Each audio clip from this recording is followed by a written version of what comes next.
Good afternoon, everyone. My name is Ryan Middleton, and I'm a banking partner with Dentons Canada. Today's discussion is focused on the importance of in-house counsel acting as entrepreneurs, not just legal technicians, but business-minded problem solvers who help drive their organizations forward. Because let's be honest, there's nothing more frustrating for business leaders than sitting across from a professional, whether it's a lawyer, an accountant, or a banker, and hearing a long list of reasons why something can't be done. That mindset doesn't move a business forward. What leaders really need are partners who understand the risks and still lean in to help find a path to yes. That's where the entrepreneurial in-house counsel comes in. Being entrepreneurial as in-house counsel means shifting from can we do this to here are a few ways we could do this and the risk trade-offs of each.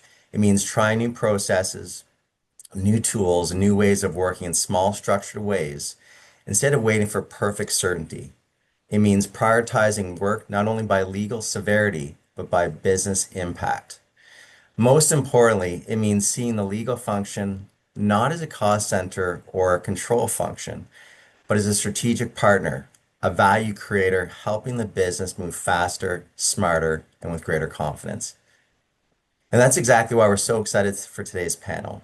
Natalie, Sasha, and Gary are all recognized for bringing that entrepreneurial mindset and spirit into the legal and business environments they work in. They don't just advise, they build, they innovate, and they help their organizations move forward in practical, solutions-oriented ways. So before we get to the actual discussion, just a couple of housekeeping points. This session, just to remind everybody, will count towards 1 hour professional credits in Ontario, BC, and Quebec. And secondly, if there are any questions you may have, please put them in the chat box and we'll try to answer as many as we possibly can. Now over to Gary to start the presentation. Ryan, thank you very much. And you did such a great job introducing this. It's like a great summary of everything we're going to talk about. When I show a summary of the webinar, we're just going to show you a video and the rest we'll leave out. So thank you for the very much for introducing us. So we'll start with some quick introductions of our actual panel. So Natalie, if I can ask you to introduce yourself quickly, and then I'll ask Sasha, I'll go last, and then I'll introduce, dive into the topic a little bit more. Yes, merci Gary, merci Ryan. A few words about myself and the organization I work for. I'm a general counsel based in Montreal, Quebec. You can tell from the slight accent. I've had a very interesting career. I've worked a wide array of functions. I've worked in private practice. I've worked at the Quebec Securities Regulator. I've worked in a large financial institution, Desjardins, for those who know it. And now I'm at the Fonds de Solidarité. So for those who've never heard of the fund, we are what we call a worker-sponsored fund, which basically means that our shareholders are Quebec workers who put their hard-earned money into our shares. They do get a tax credit for the first $5,000 they invest per year in our fund. And in turn, we use that money to invest in small to medium-sized Quebec companies. So at the end, we now have about more than 3,000 companies in our portfolio, and we have more than 800,000 shareholders. So that's me. That's my organization. If you want to connect on LinkedIn, I'd be happy to pursue this conversation with you on that place. Very entrepreneurial of you, Natalie. Sasha. Thank you, Gary. So I'm a lawyer who started at McCarthy's, went in-house, and ultimately went the business route for about 6 years, three different roles. Since then, I've been a GC at three different organizations that think differently: Xerox, IBM, and now the LCBO. I'm delighted to participate in today's session and echo Natalie's offer on LinkedIn connections. And I will introduce myself as well and then dive into some of the definitions to lay our groundwork for today. My name is Gary Kalatsis, CEO at Alexa Translations. I joke that I'm a recovering lawyer, although by all definitions, still a fully licensed lawyer. But I left traditional practice to focus on a translation business and live that entrepreneurial lifestyle that we're going to be talking about that intersection today. Uh, Very much, Alexa is a professional services translation firm as well as an AI translation technology where we have a software solution that our clients use. So but because of our client base being largely in the legal space, this intersection becomes a lot of what we live in day in, day out. So we'll move on to the next slide and really talk a bit about some of our definitions of where things are about some of the things that we're going to be talking about today. So just defining house counsel because this is meant for anyone in house, as well as like a lot of the messaging should resonate with technology providers, with law firms, etc. So while it's designed to help in-house counsel, I think the messaging can help various stakeholders at the same time. But a lawyer employed by a business to work in-house on its legal matters for the in-house piece. An entrepreneur is actually very much a complex definition, but really it's an individual that identifies or group of individuals that identifies an opportunity, pursues it with the intention of making money, but really about resolving pain points, learns to do a lot with a little, which is one of the things we encounter a lot these days, organizes, manages, and assumes risk of the business enterprise to actually to be able to get the organization further ahead. And in today's environment where in-house counsel has to wear multiple hats and do a lot of these tasks, they have to be more entrepreneurial, perhaps than they ever have been before. And Sasha, on the next slide, we're going to be talking about a bit of the intersection of those two definitions. So I'll pass it on to you to talk a bit about how that applies for today. Thanks, Gary. Well, that Venn in the middle, that's the focus for today, indeed, and that's where the magic happens. In fact, the Canadian House Counsel report that the CBA and MONDAC just released for 2026 underscores the benefits of understanding the business as an in-house counsel. You don't have to have had business roles or secondments to do that. There's lots of opportunities to build that muscle, cross-functional business projects, legal ops initiatives, and also embracing the characteristics of an entrepreneur. Back to you, Gary. Thank you. And just because the number of participants keeps ticking up as people join us, Ryan shared some housekeeping items at the beginning. And one reminder that I wanted to mention just before we move on to the next slide is that if you have any questions as we go through it, throw it into the Q&A section, and Ryan will try to intertwine it if possible as we go through for today, as opposed to waiting till the end. And we'll move on to the next slide. And we sent these questions via email yesterday to the registered participants, just so that you had an opportunity to think about it in advance. But this is, I'm just going to read them out now for the audience, but it's the lens I want you to think through as we talk about through the content for today. So the first one is, what can House Counsel do to add more value to the business by being innovative? So this is, how can in-house counsel add more value to the business, which we all know is important. And the second one is, how can in-house counsel be more creative and solutions oriented within their own legal departments? And the context is making your own department more efficient, whether it's processes, technology, intersection of the two. Both are important because we are here to add value to the business, but at the same time, the department being efficient is just as important. So those are the two lenses. And as we think through the 10 characteristics that we're about to go through, that will be part of the lesson. And just to talk a bit about where this 10 characteristics came from, Harvard Business School did a study and said, it's, obviously entrepreneurs have varying characteristics, but there's 10 prevalent ones that you tend to see in successful entrepreneurs. So what we did is we said, let's take those and break them up and say, how do they apply to legal, and how can we actually use them in that context? So on that note, we're going to go to the next slide and characteristic number 1, and I'm going to pass it on to Natalie. Thank you, Gary. This first one is really an important one for me that I tried to really, really apply in practice.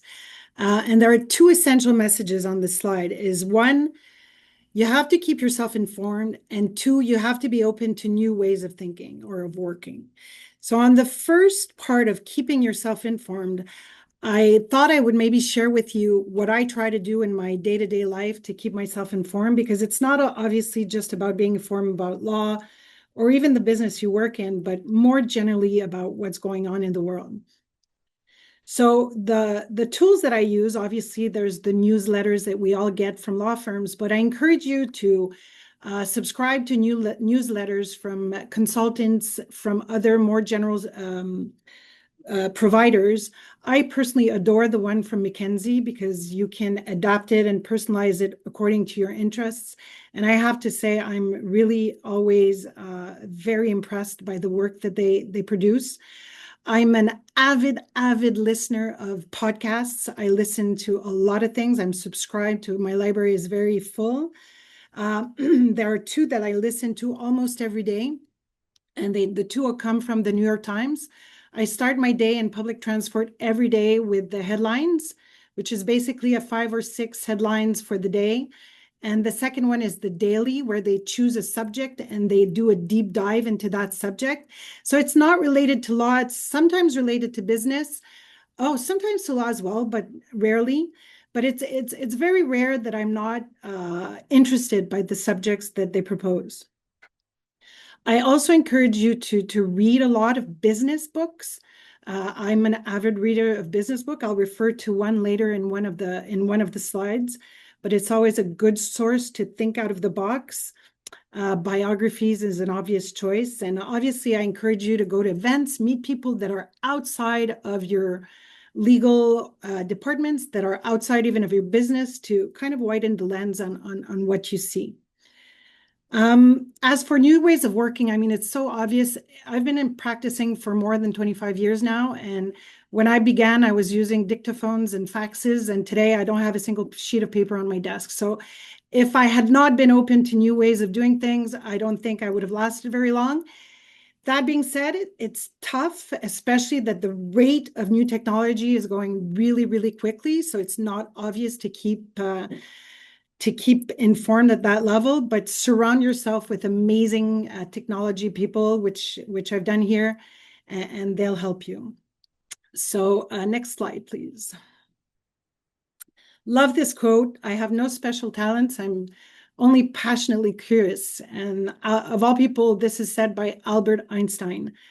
I think it's a great reminder to lawyers, because one thing I'd like to emphasize is that we have been trained in asking questions, in investigating, and inquiring. It is our superpower. So I encourage you to use it. I haven't met ever in my life a single person that was not interested in talking about what they know, their expertise, who they are, where they've been. So I use this profusely, asking questions, and I encourage you to do so. Next slide.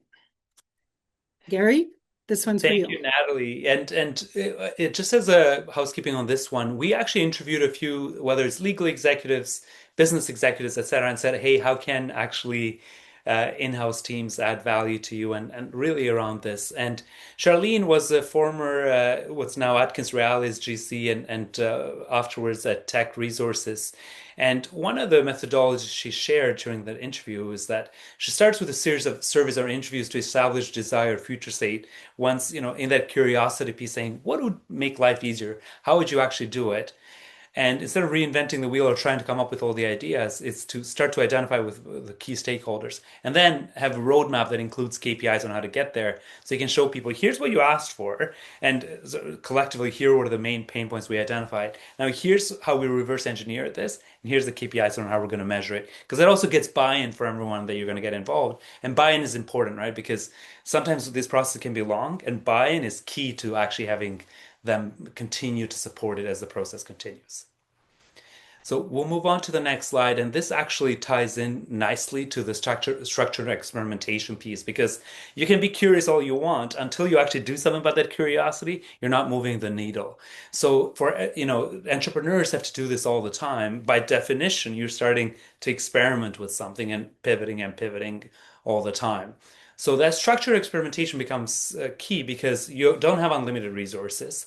And when you want to pursue something you think can yield some results, you want to say, what are we likely what's the likely outcome? And then how do we structure this experimentation so we can test this out a bit more?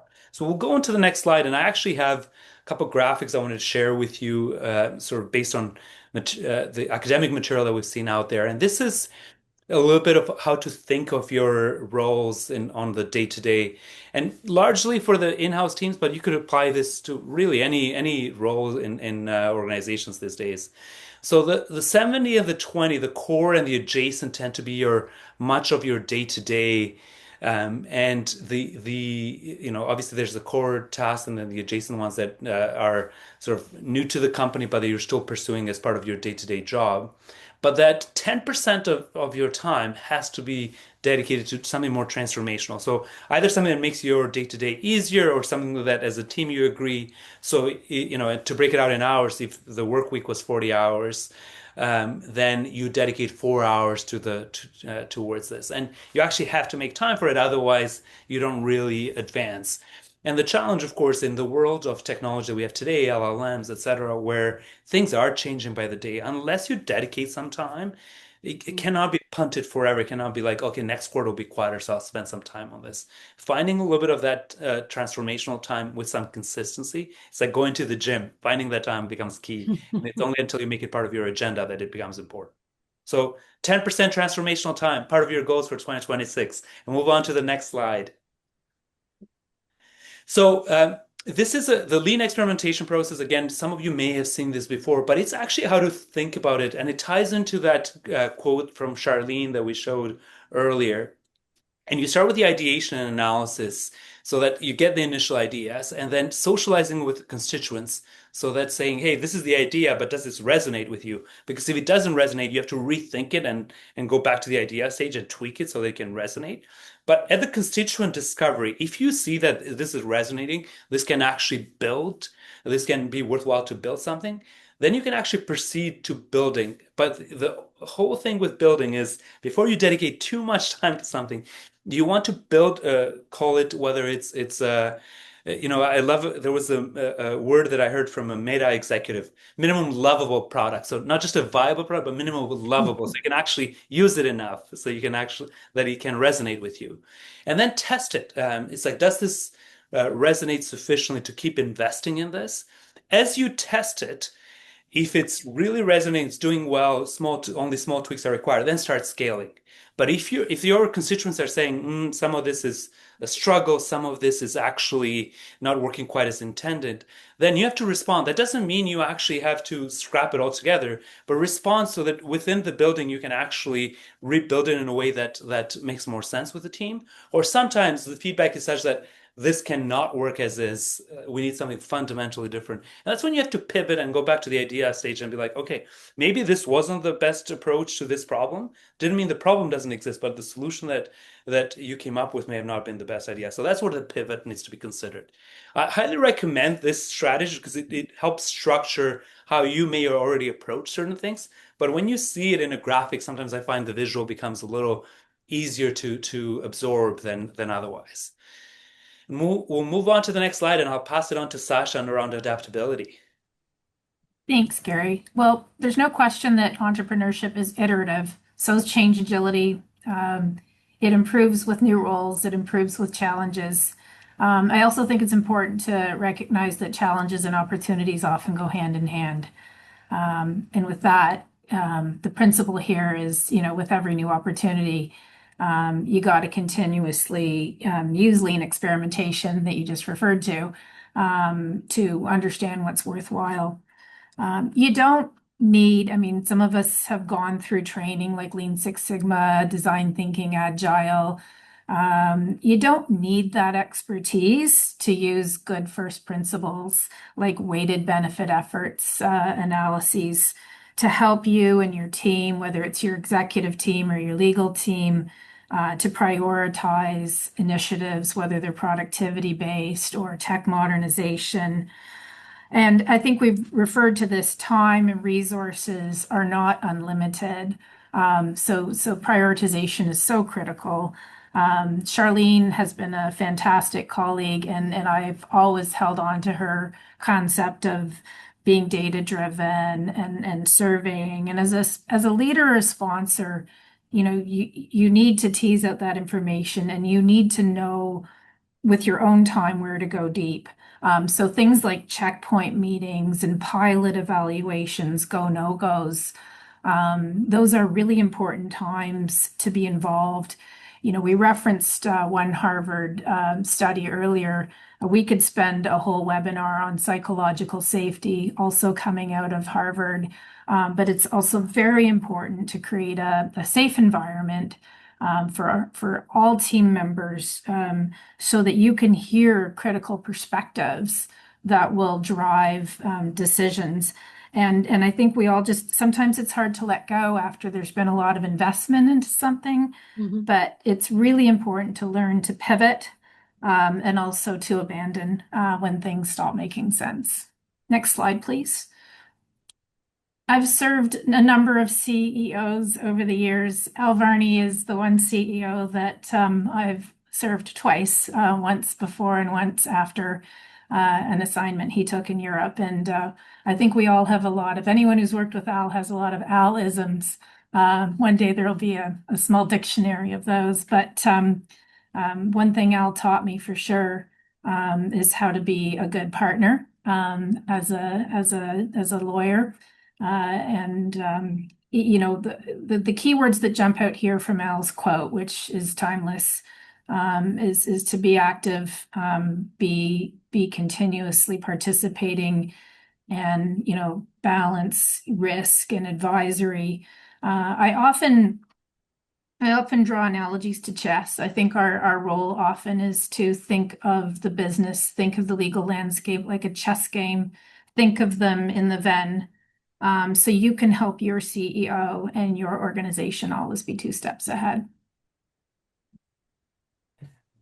Thank you, Sasha. And I think we have Al in the audience today, so I think you were making him blush a little bit as you were talking about that part of it. So, Natalie, we'll pass it to you, back to you on the decisiveness. So. I am an awful chess player, so I guess I'm going to have to find another analogy that can apply to. Yes, decisiveness. I wanted to talk about this because and I'm going to generalize, obviously, but I think this one is a hard one for lawyers typically, because we've been historically and typically in an advisor role, and where our default setting, we've been trained to take or to mitigate the risk as much as possible. So it's hard for us to make decisions on not a lot of information, and it doesn't fit with how we've been trained.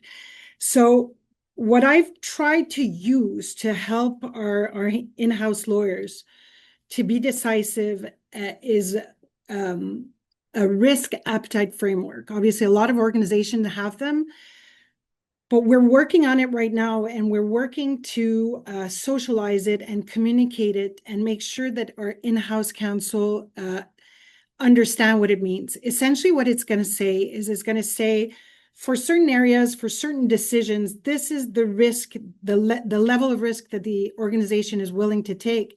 And for others, we're willing to take a lot less risk. So what we want to do with this is that we want to empower the business unit and the counsel that are advising them into being comfortable and to taking and making decisions within that risk environment. And obviously that comes with something we're going to talk about later, which is allowing yourself to fail. Because if the lawyer does make a decision with the business unit to accept the risk and make the risk decision, if the risk does materialize later, then the organization has to support that decision and not come back on it. But I believe we're going to talk about that later. Next slide, please. This quote is essentially there to convey that when you communicate with your internal client, the best strategy, and I've lived this time and time again, is to give them 2 to 3 options max. You don't give an internal client a complicating list of diagrams, of options. You try to summarize it as much as possible into 2 or 3 choices that are ideal for them. And the analogy that I make, and I really do not want to compare clients to children, but I'm sure that all of you who who are mothers or fathers and have young children, it's two options that are on the table, and that's it. There's no other option. So it's just a little analogy to remind yourselves to be very simple, succinct. When you give options to your clients, they're going to appreciate it.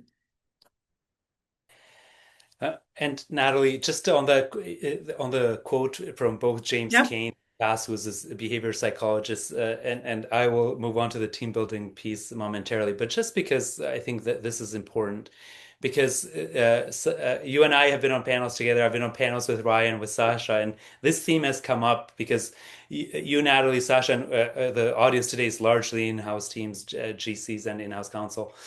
One of the things that comes up, especially with external counsel, is, hey, can you actually? Here's a legal issue I have. Can I actually have? Can you give me some suggestions on how to deal with this? And sometimes you get a 30-page memo, and you're like, what am I going to do? Go to an LLM and say to give me a summary of this, versus saying, here's our recommended course of action, but now here's some background if you wanted to know more of it. But let me succinctly make your life easier. And James Cain, as a behavioral psychologist, I was fortunate to hear him speak live and gave an example of, he was based out of let's say New York at the time, and he was going to DC, and he was his mother's birthday. He had completely forgotten about it. Calls a place at like 5:30 p.m., a flower place. They had just closed, and they're like, "Sorry, sir, we're just closed." He's like, "I really appreciate it. I'll leave a very healthy tip, but like, it's my mother's birthday. I cannot let her know that I forgot about it. Would you be able to do me this favor and send these flowers?" So they accommodated it, and he left them a nice tip. He was very happy with them, and he said, "Look, they accommodated, and I was grateful. But you know what they did in the year after? They called me a week in advance and said, 'Sir, it's your mother's birthday coming up. Would you like us to arrange flowers for you?'" He said, "Do you think I would go anywhere else to send flowers, even if I was paying a premium? With that level of service and making my life easy, no decision fatigue, Yeah, I will always select that versus somebody else." that's a great example. So I think I, like sorry, just to wrap up, and I'd love to hear from you, Sasha, as well. But like the idea was make people's life easier. That makes you indispensable, and it's not just about the rates at that point. Sorry, Sasha. no, just one of my favorite expressions is option paralysis. So that was popping into my head while you two were talking. And especially in today's world, right? Because we have to make technology choices all the time, and often if you're paralyzed from a decision fatigue, then you are, by the time you've made a decision, that technology has evolved enough that you have to revisit it. So and I know it touched on decisiveness that we talked about earlier, but when recommending to clients, often for in-house counsel to the internal client, is to make their life easier. So we'll move on to team building, and then some of these, of course, we can touch on if we have a bit more time further at the end. As a reminder to the audience, just because I know some of you joined a bit later, feel free to put in questions in the Q&A. Ryan will try to intertwine them as we go, if possible, but otherwise we will, if we have time at the end, we'll try to address them. And I'll go back to my characteristic number 5 of successful entrepreneurs, but also that can make life easier for in-house counsel, and it's team building. So for any entrepreneur, you cannot be a jack of all trades. Typically, entrepreneurs have to wear many hats by definition. But as they start building the team, and the way they can be the most effective is to do what they're really good at, and where they have blind spots, to actually have a team that complements them. So that's why you see the complementary talents becoming something that is extremely important. That as you build your teams and as you hire, identifying where those blind spots could be and specifically looking for those skills, even if it takes a longer period of time, not building that team depth that you would have to just hire somebody quickly when you're fighting a bunch of fires. You're like, let's just hire somebody because I just need all hands on deck for this. But sometimes taking that extra time for the complementary talents will make your life easier long term. And can I add to that, Gary? Please, Because please. sometimes you inherit a team, and don't hesitate also if you see that somebody is in a position where their strengths are not being maximized. I don't hesitate to put the right person on the right seat, even for those that have already been on the team for a while. Make sure you work on people's strengths. And it's just so key, right? Because we try to do as much as and especially as lawyers, like you try to be as self-sufficient, all the research as possible, but sometimes when time is such a limited resource, you have to look for complementary skill sets. And we'll move on to the next slide, and I will embarrass Al Varney once again because after Sasha worked with him, I have had the opportunity to work with Al, and he introduced me to this concept of situational leadership. And the idea, to oversimplify it, and I encourage you to look this up, there's all kinds of literature around this, is that you have different people in your teams that will be sort of at different stages of the spectrum from S1 to S4. So from people, more junior people in the team where you're delegating to people that you're explaining sort of, how to do certain things and then they can work with some level of independence to participating where they can largely work independently, but you still have to check in. And then the delegating where they can actually work far more substantially on their own. So by thinking of your team and where they are in these squares, and we've tried to introduce images wherever we could throughout this presentation because like these graphics tend to give us a visual of things that are particularly important to us. And when you think of something like when you think of all the team as why can this person do this, but this person can't, but they're at different levels in this cycle, that can help justify it. So think of this as a lens when you're working with your teams or hiring for those teams, where you want them to be along this path, so that can help also justify where they are from a skill set, but also salary perspective. Because again, you're also given budgets to work with as we found out from the CBA and Mondac survey that Sasha referred to, that are getting tighter and tighter, and lawyers have to do more with less. We'll move on to the next slide. Sasha, on to you with the risk tolerance. Thank you. Yeah, so this is all about balancing risk and rewards and then infusing mitigation where needed. And it really underscores, as in-house lawyers, the importance of balancing our gatekeeper role with our role to remove barriers to enable business outcomes. And one mantra I've always tried to hold on to and ensure that teams that I work with adopt is that we as lawyers need to want the outcome, the deal, whatever it is, just as much as our clients, if not more. And so that really can make work more enjoyable, but it can also enable us to look for the how even better. I think we also really need to get, many of us are predisposed to want a lot of due diligence, and we really need to get comfortable with limited facts, with roughly right, especially when the risk is lower. So next slide, please.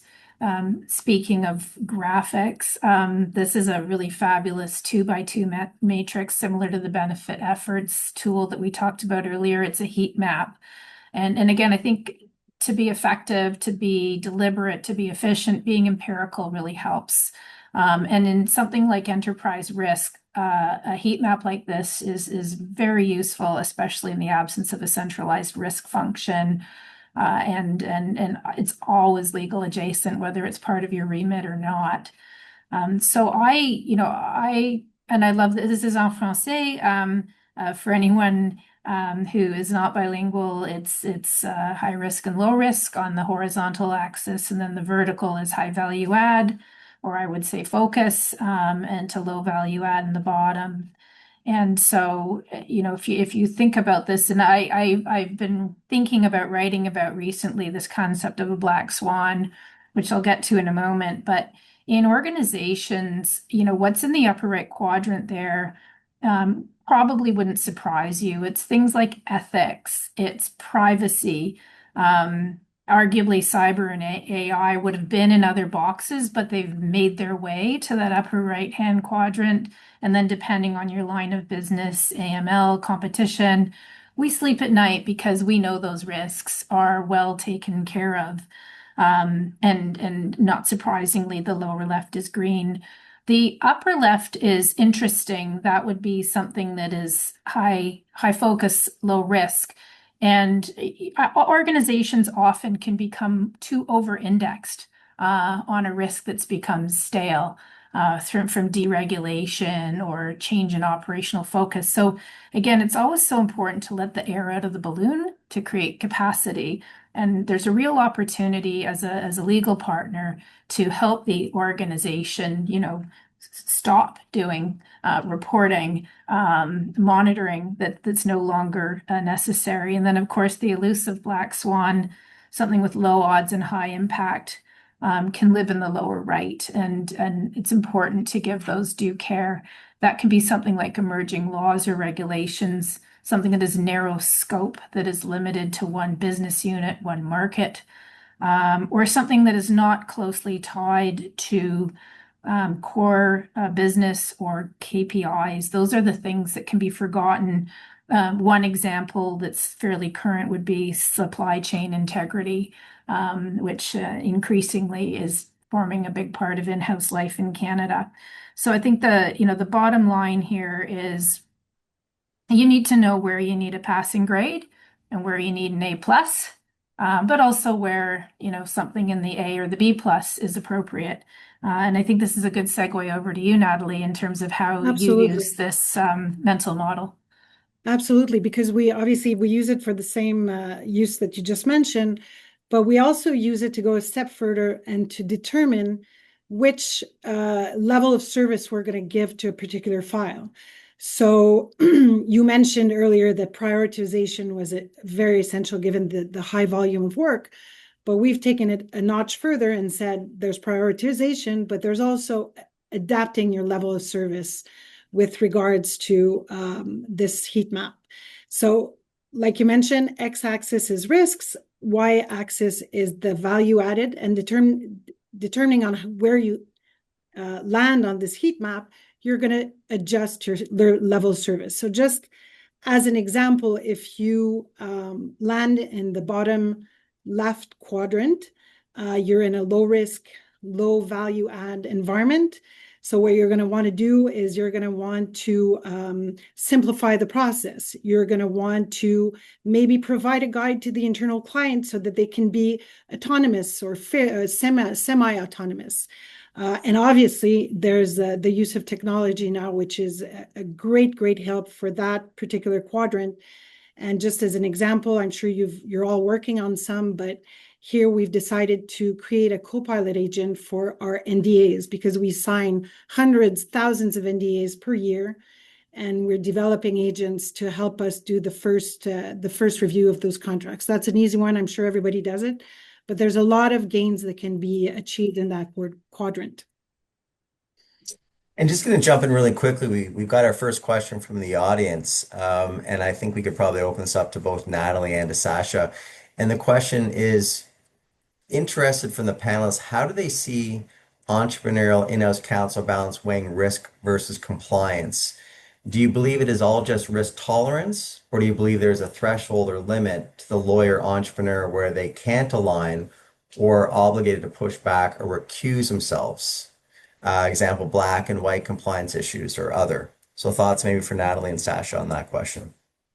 I can maybe jump in. I think that's a great, great question because I mean, there's certain things that are non-negotiable, right? I mean, where there's basic compliance that you have to do, and as a lawyer, you also have obligations and a bar and a code of ethics to respect, right? So you can't do a job that you can't do things halfway sometimes if the legal and your code of ethics require you to put a certain amount of work into it.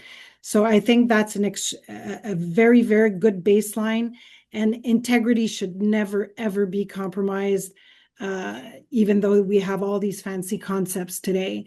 So the question is really, really just a question of once all those mandatory tasks are done, where can you start adjusting the level of service? And just to layer on, and I used to work for multinational, and sometimes I'd be asked by people outside of Canada, is this illegal? And I just really wanted to say if that was the test, there's really not much use for our department.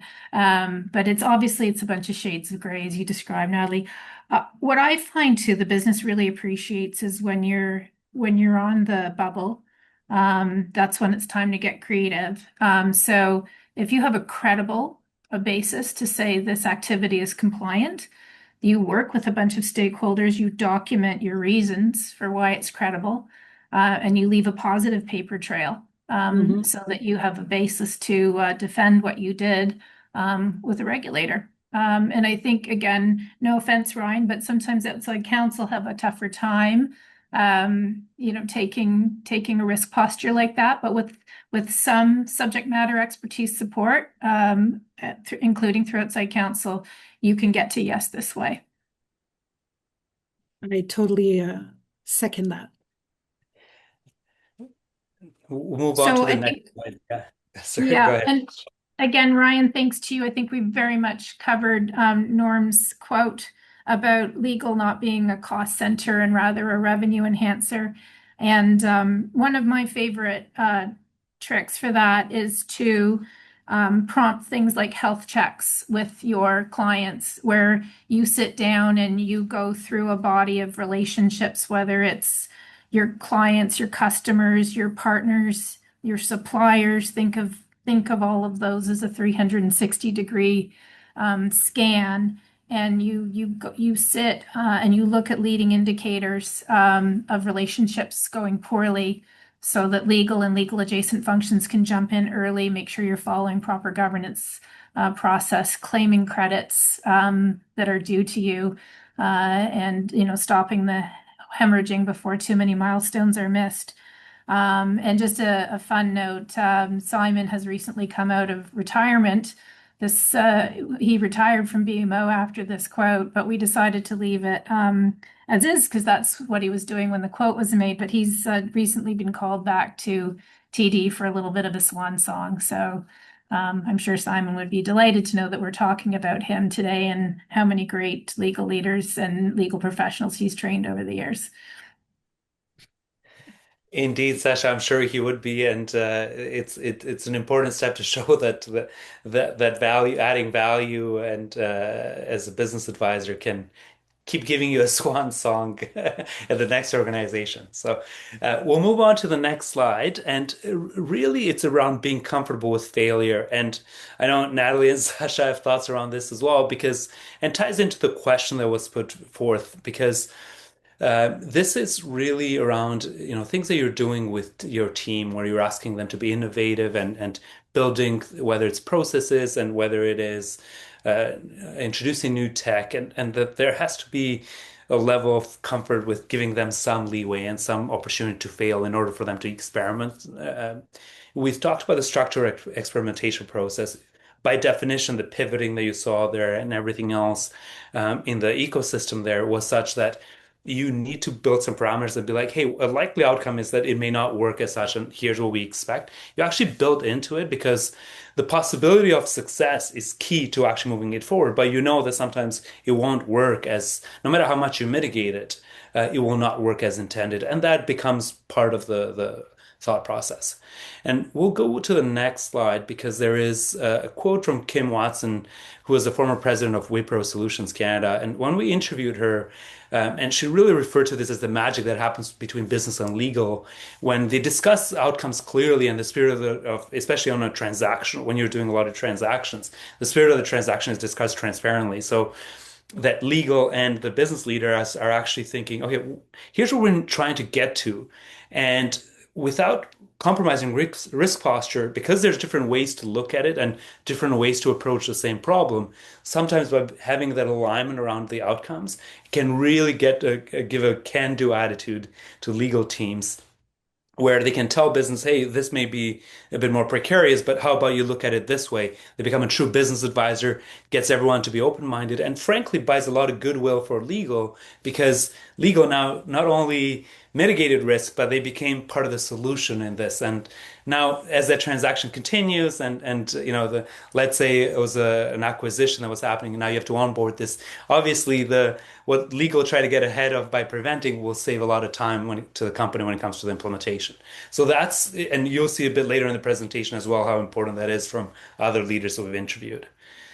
And we'll move on to the next slide, and I'll pass it on to Natalie around persistence. Yes, that's my favorite one of all. The 10 are all good, obviously, but that's my favorite one, because it's probably the less attractive one. the less fun one, but you do have to be extremely persistent. And it allows me to talk about something that we've developed here at the phone with our managers is it turns around what we call the flywheel concept. And this was inspired by, I mentioned earlier, the book From Good to Great from Jim Collins. This, for those of you who have not read it, it's a book, as the title says, that shows what a company needs to do to move from being merely good to a really, truly great company. And they kind of map out the actions that you need to take to get there. And in this book, the flywheel is used as a metaphor. So you have to imagine a big flywheel that has a lot of difficulty turning, and that, the initial pushes must be really, really hard for it to initiate movement. But as you go and as you keep pushing and making little pushes on the wheel, it starts turning to a point where it's ideally almost moving and turning by itself. So that's the metaphor. And what it's used for is to illustrate that the key, the success to a good business concept is not one big magical move or a magical wand, but it's a series of steady and consistent and persistent pushes in the same direction. So with my team, we scouted the internet and we were trying to find this concept applied to in-house counsel. And neither Copilot nor ChatGPT, none of those wonderful tools allowed us to find anything available on the internet that was applicable to the in-house counsel. So we built our own. And this is what you see on the slide right now. So once that was put in place, the step 2 was to invite every single member of our team, be it assistants, paralegals, lawyers, managers, to ask them how they could contribute. What pushes could each individual make to make the flywheel turn? And there's a lot of that team building concept into that as well, because we're working on everybody's strength and interest. And the concept is really that, it's not an overnight success thing. It's something that everybody has to contribute in their own way. You have to be deliberate about who does what. You have to work step by step. You mentioned earlier, Sasha, to be iterative.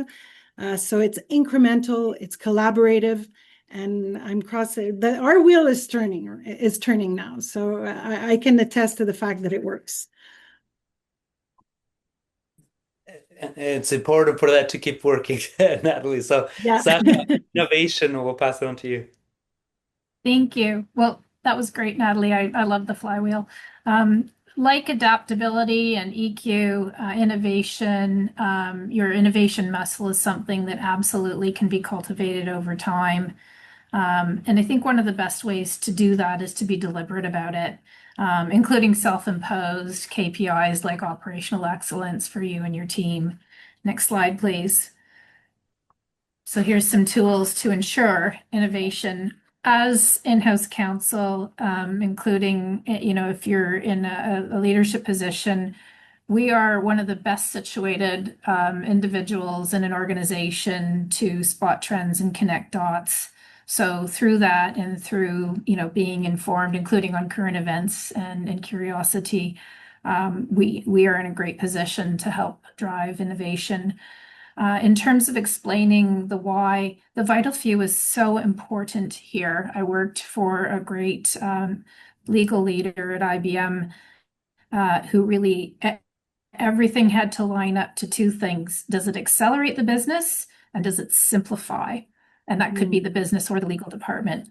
And if it doesn't line up to one of those 2 things, please explain to me why we're spending a lot of time on it, And the other principle that ran through that was divest, invest. We often run with a zero-sum game in terms of budget resources. So you have to always think about, what you're going to do to create that space. And finally, hire the champions. We've talked about the van a lot today. Obviously, when you find people who are both skilled and passionate about the same thing, you are going to have really good outcomes. Natalie, as you were talking, I was also thinking about creating FOMO, because if you get a lot of people excited about the initiative, others will want to be a part of it. So, Definitely. you use a lot of tools to create and refine your innovation pipeline, stop, start, continue surveys, and so on. And it's really important to do that, to keep it in an organized way, intersect obviously with other functions like IT, who have pipelines that you want to be a part of. But the next step is, what to do with your pipeline when you have it. Next slide, please. So Brett Stewart is a lawyer at Macmillan. I had the pleasure of working with her about 4 or 5 years ago in COVID, and she helped me. We weren't really a good candidate for Diligent because we were a subsidiary, but there were 21 legal entities that I was managing at the time, and she really helped me automate the legacy and the go forward through some tech tools and some corporate matters outsourcing services. And it was very helpful. It certainly stopped the need to go into the office and dig through filing cabinets with flashlights. So that was a bit spooky. So Brett was, early, really motivated me to think about the short, medium, and long-term opportunities. One of the benefits of switching roles and switching organizations is you build your toolkit and you bring it with you, and you bring your experience. And so when you arrive in a new role, there are some things you can pull out for quick wins. So, for me, my Lean Six Sigma Green Belt certification from 2005 was email and meeting hygiene. And other than a few tweaks to change, BlackBerry Messenger to what it is today, everybody seems delighted when I bring that out. Also, role and departmental governance tools. Medium term, a couple of ones that have worked well. And it's one of those things like getting people will say, bring me solutions, not problems, right? So one of the roles I got to, I thought the onboarding experience is terrible here. Well, get some people, have virtual coffee, and fix it. And in a matter of a couple of months, we built, a virtual bulletin board for new lawyers in the department. We do a heck of a lot of approvals, or a lot of approvals cross our desks as in-house counsel. So automating those has also been a great opportunity in a number of contexts, keeping in mind that it also creates audit trail and business intelligence and enables consistency. So there's a ton of opportunities with AI or out of the box, non-AI tools for that. And then, for the long, heavy lift, I'm on my third CLM system now. But again, it's taught me you've got to insist on being in the sandbox. Out of the box is important, so important, but it's rarely exactly what you need. So you have to figure out how to be creative and bend it and use unused fields, but also figure out, where are the low cost, no cost opportunities to have that tool do more for you. And the more you design, the more you are early engaged in a curve that you're about to see, the more workarounds and issues you can spot, fewer change requests down the road. So, and it's also, as we change slides and I hand it over to Gary, I'll just say one more thing that I've learned the most in my most recent role, because we're going through a pretty significant future state modernization, is the importance of having business transformation, organizational change management, organizational design, and all those other work streams working in parallel, but also connecting the dots between them all so that you can realize value. Gary? Well, thank you, Sasha. And this is continuing down your train of thought, but I introduced myself earlier, and just because some people joined later as well. starting as a lawyer, I was not a technology person at all, and really got into this later as Alexa Translations did the acquisition of an AI translation technology organization. And in the process, I had to learn a lot about how to build, but more importantly, implement technology effectively. And for us, the motivation was that sort of you see, no matter what technology organizations implement, that about 70% of them are not successful. And that can mean entire failure, or that there's such poor adoption that it's considered a failure for the cost that went into it. And especially with the new generative AI tools, often in organizations, you'll see only about 10% or less of the user base actually use it effectively. So you have organizations making big investments, but at the same time, not necessarily seeing the return. And I think a visual, and we've tried to do that throughout the presentation, to actually start to visualize, hey, what does this look like and how to approach implementation effectively is important, because it also helps you align expectations. And this is sort of a curve that we recommend for people to think through, that your innovators are your early people that you're running some of those pilots with, that are keen on trying new technologies, that are going to put in the time. But that's a tiny percentage of the organization. And that, but those are the ones that, especially if they did it once, they learn some methodology they can apply to the next tool that they continue. And then the early adopters tend to be those people that are, I'm not going to spend the time to do the early experimentation necessarily, but I like new tools. I want to start using them. And that's some of your early wins, because you can actually have a significant portion of the organization at that point that to say, okay, this I could actually see some benefit from this, which then encourages the early majority. This is where you have your real win, because you could have half the team use it.